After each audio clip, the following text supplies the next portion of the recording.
Met सके त्रिपुरारी। भक्तों, ब्रह्मा की लेखनी को भी अगर काटने की शक्ति है तो केवल मेरे बाबा भोलेनाथ के कलम में पावर है, उनके हाथ में शक्ति है। वो जब जैसा चाहे वैसा कर सकते हैं। तो ब्राह्मण देवता रातों दिन पुत्र प्राप्ति के लिए तपस्या कर रहे थे। बाबा भोलेनाथ उनके सामने आकर के प्रकट होते। बाबा भोलेनाथ बोले कि आप अपने मन की इच्छा को व्यक्त करें। यही कह रहे महाराज, मैं अपने मन की इच्छा को क्या व्यक्त करूं? आप तो स्वयं अंतर्जामी हैं, स्वयं मेरे मन में होने वाली इच्छा आप स्वयं जान रहे, देख रहे प्रभु, आपसे मैं क्या बताऊं? फिर भी भोलेनाथ बोले कि जो इच्छा करी हो मन माही, और हरि प्रसाद कछ दुर्लभ नाही। बताओ तुम्हारे मन में क्या इच्छा है? बोले महाराज, मुझे पुत्र की इच्छा है, मुझे पुत्र की प्राप्ति हो जाए। तो भगवान बोले कि महाराज, पुत्र तो सभी होते हैं, लेकिन पूत सपूत चाहोगे या पूत कपूत चाहोगे? बड़े ध्यान से सुनिए। भगवान भोलेनाथ बोल रहे कि पूत कपूत चाहोगे या पूत सपूत चाहोगे? वो भक्तराज बोले कि महाराज, इसके बारे में मेरे समझ में नहीं आ रहा। तो बोले नहीं समझ में आ रहा है, केलो मैं समझा रहा हूं। अगर सपूत पूत होगा तो उसकी आयु कम होगी, भागवत भगवान की जय। और अगर पूत कपूत होगा तो उसकी आयु अधिक होगी। अब बताओ, कपूत लोगे या सपूत लोगे? तो महाराज कितनी आयु होगी? जैसे आप बता दिए कम ज्यादा, तो कम में कितना होगा और ज्यादा में कितना होगा? तो बता रहे अगर सपूत पूत होगा तो उसकी आयु केवल 5 वर्ष होगी, और अगर कपूत होगा तो उसकी आयु बहुत अधिक होगी। तो अपने मन में विचार कर रहे हैं कि कपूत पूत लेकर के क्या करूंगा? कम ही दिन मेरे पास रहेगा, लेकिन वो पूत सपूत रहेगा, उससे सुख शांति की प्राप्ति होगी।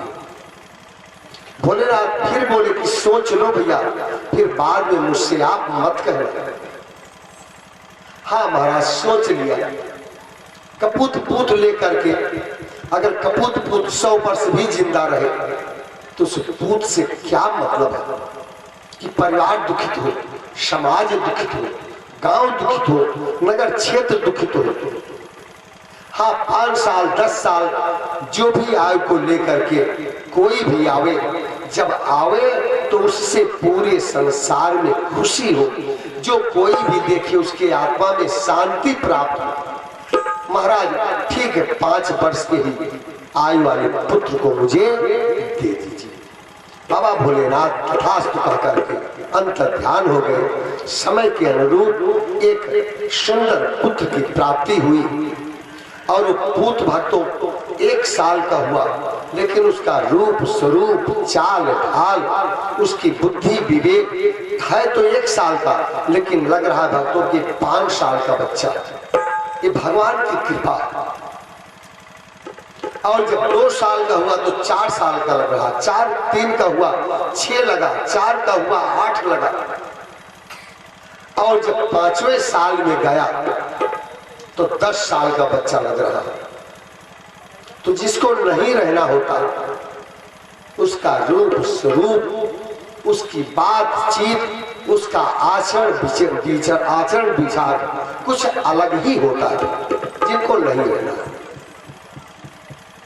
जब 5वां साल लगा, अब इनके पिताजी को पूर्ण रूप से दुख होना शुरू हो गया कि 5वें साल में 1 महीना बीत गया, 2 महीना बीत गया, 3 महीना बीत गया, 4 महीना बीत गया, 5, 6, इस तरीके से भक्तों 11 महीना बीत गया।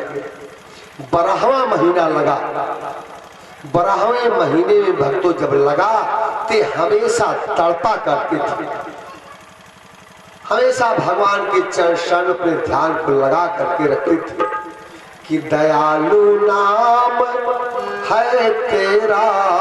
पहले तो कहे थे कि महाराज ठीक है 5 साल का बहुत है, लेकिन अब जब 5 साल सुनिश्चित करके आप पुत्र को प्राप्त कर लिए हो तो आप काहे लिए तड़प रहे हो। यही भक्तों हर जीव का स्वार्थ कि दयालु नाम है तेरा और प्रभु अब तो दया कीजिए। दयालु नाम है तेरा प्रभु अब तो दया कीजिए। दयालु नाम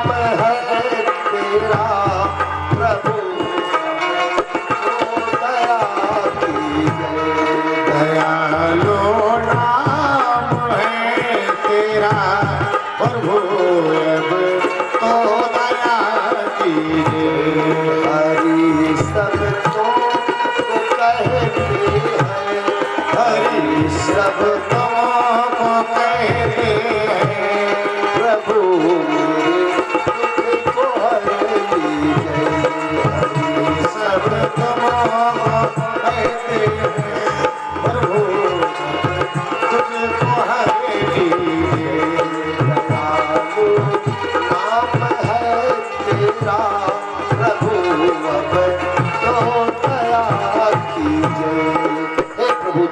कृपा करो।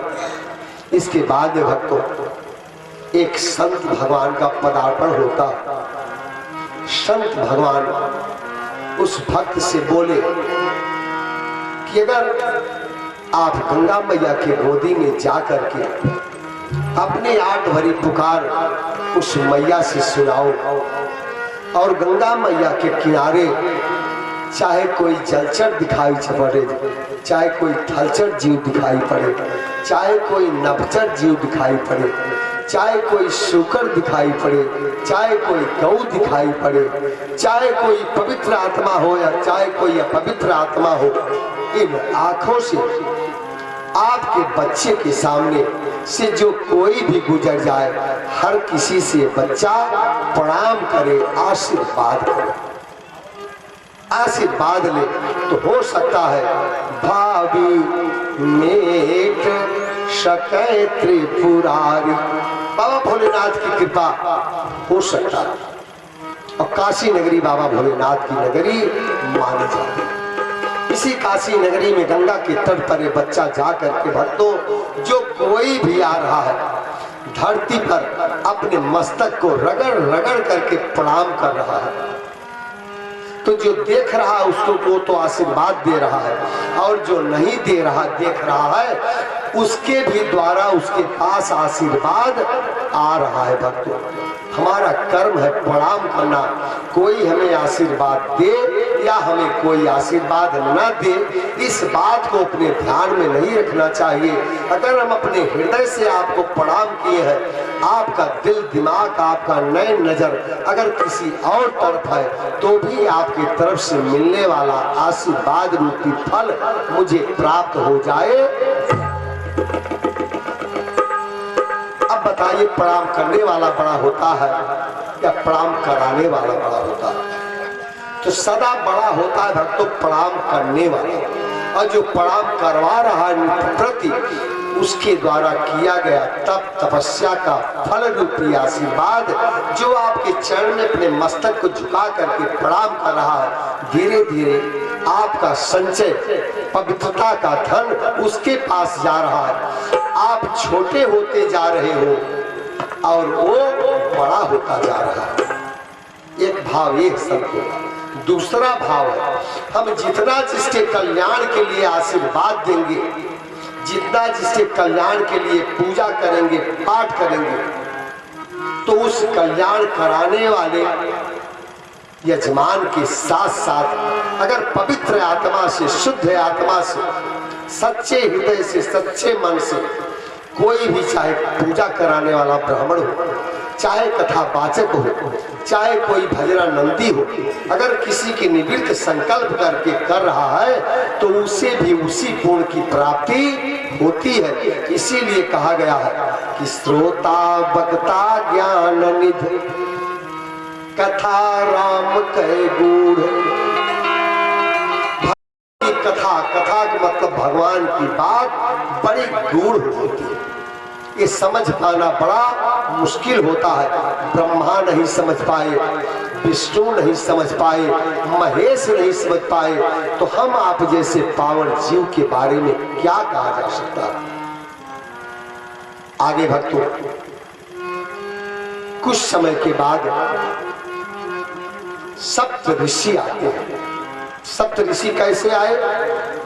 ये उसी सब लोगों के आशीर्वाद को प्राप्त करने के फल में सप्त ऋषि आते हैं। और जब सप्त ऋषि आए तो आ करके जब ही सामने खड़े हुए, सातों ऋषियों के चरण में जो है अपने मस्तक को रगड़ रगड़ करके प्रणाम कर रहा है वो बच्चा। और उस बच्चे का पिता भी अपने सर को सप्त ऋषियों के चरणों में रगड़ रगड़ करके प्रणाम कर रहे भक्तों, और उनके चरण रज को लेकर के अपने बालक के मस्तक पर लगा रहे, दीर्घ आयु प्राप्ति की भावना से, कामना से। तुरंत भक्तों सप्त ऋषि लोग जो है उस बालक पर अपनी कृपा दृष्टि से देखे और हाथ जोड़ करके भगवान से प्रार्थना की कि चिरंजीवी हो, यही आशीर्वाद देते। कैसे कि जब बालक के उम्र में रहे 3 दिन शेष। अब उस बच्चे के मरने में भक्तों कितने दिन बाकी है? आज, कल और परसों। परसों बच्चा मर जाएगा। जब बालक के उम्र में रहे 3 दिन शेष, सप्त ऋषियों ने तुरंत किए प्रवेश। सप्त ऋषियों को वहां प्रवेश हुआ। तुरंत मुनिमंडल को महिमे पकड़कर दुज बालक ने दंड प्रणाम किया। बालक ने दंड प्रणाम किया, दंड प्रणाम किया, बालक ने दंड प्रणाम किया। चिरंजीवी भव, चिरंजीवी भव, सप्त ऋषियों ने आशीर्वाद दिया। सप्त ऋषियों ने आशीर्वाद दिया, सप्त ऋषियों ने आशीर्वाद दिया, सप्त ऋषियों ने आशीर्वाद। हो गया आशीर्वाद कि चिरंजीवी भव, चिरंजीवी भव। करजोर पिता बोला कि, करजोर पिता बोला कि वही गे सत्य आपके वचन कहे। हे महाराज, ये जो आप चिरंजीवी भव, चिरंजीवी भव का आशीर्वाद आप दिए, करजोर पिता बोला कि वही गे सत्य आपके वचन कहे। इस बालक दीन भागे के आयु में 3 दिन शेष रहे। आयु में 3 दिन शेष रहे। महाराज, इसकी अवस्था तो बस 3 दिन है, ये चिरंजीवी कैसे हो सकता है? इसके बाद में अब सप्त ऋषि लोग तो आशीर्वाद दे करके भक्तों बिल्कुल चूक गए, लेकिन ऋषि ऋषि होता, आशीर्वाद आशीर्वाद होता। कोई चाहे ऋषि हो, चाहे कोई महात्मा हो, चाहे कोई ब्राह्मण हो, अगर आशीर्वाद हम दे रहे हैं तो हम भी किसी के भरोसे दे रहे हैं, किसी के सहारे दे रहे हैं। हमारे अंदर क्या शक्ति है कि हम किसी को जिंदा कर दें, या हमारे अंदर क्या शक्ति है कि हम किसी को मुर्दा कर दें। गुरु भागवत भगवान की जय हो। सप्त ऋषि बोले कि जब इस बच्चे की आयु में 3 ही दिन है, तो महाराज इस बच्चे को आप मुझे दे दो, आप मुझे दे दो, आगे जो होगा देखा जाएगा। कैसे इस तरीके से भक्तों हो रहा क्या? हमारे अरुण भैया ध्यान दे कि बालक को कान कीन हो करके कठिन हिया, बालक को दान कीन हो करके कठिन हिया ऋषियों ने क्या किया, मुनियों ने क्या किया, ऋषियों ने क्या किया, मुनियों ने क्या किया, क्या किया, मुनियों ने क्या किया। बालक को दान दीनो करके कठिन हिया, बालक को दान दीनो करके कठिन हिया ऋषियों ने क्या किया, मुनियों ने क्या किया, ऋषियों ने क्या किया, मुनियों ने क्या किया, क्या किया, मुनियों ने क्या किया। बालक को दान दीनो करके कठिन हिया, दान दीनो करके कठिन हिया ऋषियों ने क्या किया, मुनियों ने क्या किया, ऋषियों ने क्या किया, मुनियों ने क्या किया। बोलो विष्णु भगवान की जय हो, बाबा भोलेनाथ की जय हो। तुरंत ये सब ब्रह्मपुरी जाते हैं ब्रह्मा जी के पास कि ब्रह्मा के पास जाकर ऋषियों ने प्रणाम किया और बालक के प्रणाम करने पर ब्रह्मा ने आशीर्वाद दिया। सबसे पहले सप्तऋषि लोग ब्रह्मा जी को प्रणाम करते हैं, उसके बाद बालक भी ब्रह्मा जी के चरण में जा करके लौट गया और उनके चरण के रज को नीचे से लगा करके अपने मस्तक पर लेप कर लिया। हो क्या रहा है कि ब्रह्मा के पास जाकर ऋषियों ने दंड प्रणाम किया। अब पीछे बालक खड़ा था, बालक के प्रणाम करके चरणों में है लौट गया। जब ब्राह्मण ब्रह्मा जी के पास ये बालक लौट गया तो ब्रह्मा जी के भी मुँह से ही निकला क्या कि चिरंजीवी भव, चिरंजीवी भव, ब्रह्मा ने आशीर्वाद दिया। चिरंजीवी भव, चिरंजीवी भव, ब्रह्मा ने आशीर्वाद दिया। चिरंजीवी भव, चिरंजीवी भव, ब्रह्मा ने आशीर्वाद दिया। ब्रह्मा के भी तरफ से आशीर्वाद मिल गया। ये आशीर्वाद क्यों मिल रहा है भक्तों? उसी गंगा मैया के तट पर जो समस्त आए हुए जीवों के चरणों में नतमस्तक होकर के आशीर्वाद पहले से इसके बाद पास धर्म की पूंजी के रूप में जमा थी। आज ब्रह्मा जी आशीर्वाद दे दिए। सप्त ऋषि लोग अब अपने मन में सोच रहे हैं क्या? सुन ब्रह्म वचन सुन के मुनि मंडली चली। जब ब्रह्मा जी के मुंह से सुन लिए कि ब्रह्मा जी बोल दिए कि चिरंजीवी भव, चिरंजीवी भव, ब्रह्मा ने आशीर्वाद दिया तो सुन करके ब्रह्म वचन मुन मंडली चली।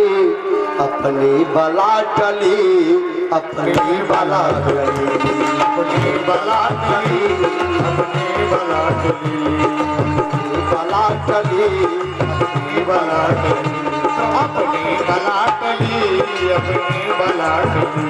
सुन ब्रह्म वचन सुन के मुन वचन सुन के, ब्रह्म वचन सुन के मुन मंडली चली। अपना बला टली, अपना बला टली, अपना बला टली, अपना बला टली। ओ ब्रह्मदेव की जय हो। ब्रह्मा जी पूछे बात क्या है महाराज जो आप लोग हंस रहे हैं? तब सप्तऋषि लोग बताए कि महाराज इस बच्चे के आयु में केवल अब 2 दिन बाकी है, कल और परसों, और जो आप आशीर्वाद दिए थे यही आशीर्वाद मैं भी दिया था और दे करके मैं तो फंस गया था। इसलिए प्रभु मैं आपके चरण शरण में आया। अब आप जानो और आपका कार्य जाने। तुरंत ब्रह्मा जी जाते हैं कहाँ? बाबा भोलेनाथ के पास कि मेरे मन की कामना पूरी करो बाबा भोलेनाथ, बाबा भोलेनाथ, बाबा भोलेनाथ, बाबा भोलेनाथ। मेरे मन की कामना पूरी करो, मेरी मन की कामना पूरी करो बाबा भोलेनाथ, बाबा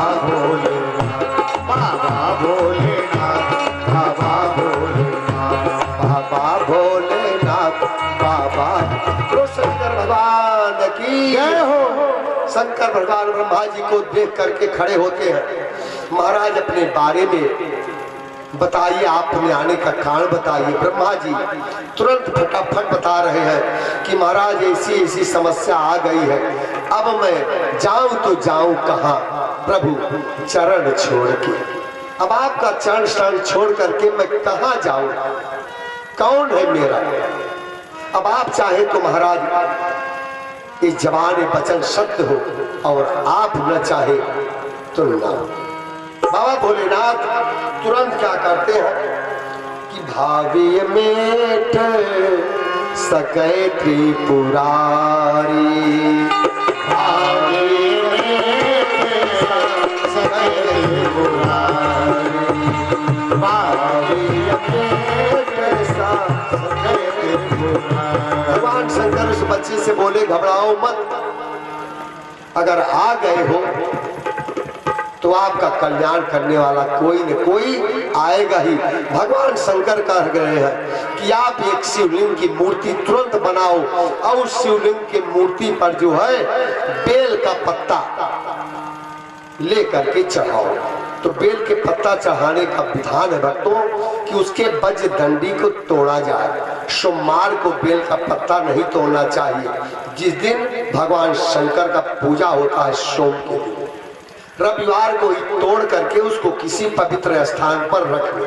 अगर आप रविवार को भूल गए हैं तो जो आप रविवार को पत्ता भोलेनाथ को समर्पित किए हो उसी पत्ते को लेकर के गंगा जल मिल जाए तो अति उत्तम है, और अगर गंगा जल नहीं मिल रहा है तो किसी जल में तुलसी का पत्ता डाल करके उस पत्ते को धुल करके पुनः बाबा भोलेनाथ पर आप समर्पित कर दो।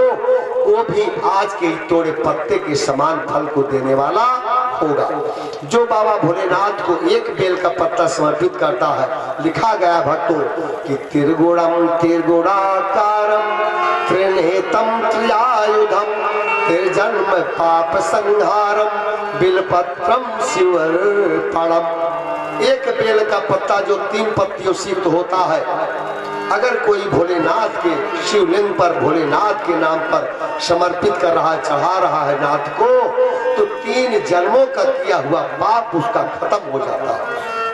तुलसीदास जी भी यही निवेदन कर रहे हैं कि कोई भी नारायण के चरण शरण में या भोलेनाथ के चरण शरण में अगर जाता है तो उसका कल्याण हर तरीके से होता है। लेकिन ध्यान देने की बात यह है कि अगर हम भगवान विष्णु को पूज रहे हैं तो भगवान विष्णु की पूजा करने के उपरांत बाबा भोलेनाथ का पूजा करना अति आवश्यक होता है। अगर हम भोलेनाथ का पूजा कर रहे हैं तो नारायण का पूजा करना, भगवान विष्णु का पूजा करना अति आवश्यक होता। अगर हम एक बार नमः शिवाय बोले तो एक बार सीताराम भी बोलना चाहिए। एक का कोई नियम मत बनाइएगा महाराज जी एक बार बताए, आप 1,00,000 बार बोलिए, लेकिन अगर राम कह रहे हैं तो शिव भी कहिए, अगर शिव कह रहे हो तो राम भी कहिए। एक दूसरे के नाम को लेने से एक दूसरे की खुशी अपने में अत्यधिक बढ़ती है। बेल का पत्ता चढ़ाना शुरू कर दिया भक्तों, वो समय आ गया तुरंत कि आया है सो जाएगा राजा रंग के फकीर, को सिंहासन चढ़ चला को बाधा जात जजीर। तो शिव ने बिरंच हंस के मुख पंच से कहा, सुन दे बिरंच हंस के मुख पंच से कहा, ब्रह्मा का भार भोले बाबा ने ले लिया, ब्रह्मा का भार भोले बाबा ने ले लिया। शिव ने बिरंच हंस के मुख पंच से कहा, सुनकर बिरंच हंस के मुख पंच से कहा, ब्रह्मा का भार भोले बाबा ने ले लिया, हे ब्रह्मा का भार भोले बाबा ने ले लिया। ऋषियों ने क्या किया, ऋषियों ने क्या किया, ऋषियों ने क्या किया, मुनियों ने क्या किया, ऋषियों ने क्या किया, मुनियों ने क्या किया, ऋषियों ने क्या किया, मुनियों ने क्या किया, क्या किया, मुनियों ने क्या किया। बालक प्रदान भगवान तीनों करते कठिन हिया, बाल भगवान तीनों करते कठिन हिया, ऋषियों ने क्या किया, मुनियों ने क्या किया, ऋषियों ने क्या किया, मुनियों ने क्या किया, ऋषियों ने क्या किया, मुनियों ने क्या किया। तुरंत जमराज उसके पास आकर के खड़े हो जाते भक्त, तुरंत उस शिवलिंग से अपने को चिपट करके लपट करके भक्त उस शिवलिंग को पकड़ लेता कि हे बाबा भोलेनाथ, अब आपको छोड़ करके मेरा इस संसार में दूसरा कोई नहीं है।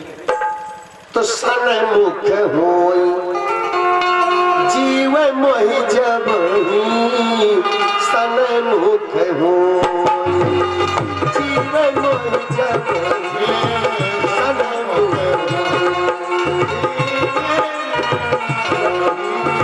सोती जन्म आकर ना सो कभी, कोटि जन्म आकर ना सो कभी, कोटि। अगर करोड़ों जन्मों का कोई पापी हो, भक्त हो, अधर्मी हो, कुकर्मी हो, तो उसका किया हुआ पाप बाबा भोलेनाथ के चरण शरण में जाने पर खत्म हो जाता है। तुरंत बाबा भोलेनाथ वहां पर भक्तों आकर के खड़े हो जाते हैं। भोलेनाथ कहते हैं छोड़ दो छोड़ दो छोड़ दो, इसे काहे लिए आप पकड़ करके ले जा रहे हो। बोले महाराज आज इसकी उम्र 5 साल पूरा हो गया। तो जब जिसकी उम्र पूरा हो गई है तो मैं प्रभु आपके ही आज्ञा से आया हुआ, अब इसके काल का समय आ गया। बाबा भोलेनाथ बोले कि उम्र तुम दिए हो या उम्र मैं दिया, उम्र तुम दिए हो या उम्र मैं दिया। तो जमराज बोले कि महाराज उम्र तो आप दी।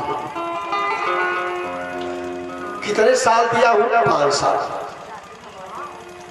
तो मैं दिया हूं। मेरे एक दिन के बारे में आपको पता है कितना वर्ष होता है, कितना युग बीतता है, पता है आपको? सतयुग सबसे बड़ा चारों युगों में है भक्त। 10 बार सतयुग, त्रेता, द्वापर और कलयुग आवे 10 बार। तो इतना ही नहीं, 10 बार ब्रह्मा बदले तो बाबा भोलेनाथ का एक दिन होता है। बोलो शंकर भगवान की। अब आप 5 साल का कैलकुलेशन कर लो कि इस बच्चे की कितना लाख हजार करोड़ अरब खरब उम्र है। तुरंत जमराज हाथ जोड़ करके महाराज मुझसे भूल हो गई, त्राहिमाम त्राहिमाम त्राहिमाम, आप क्षमा करो क्षमा करो क्षमा करो।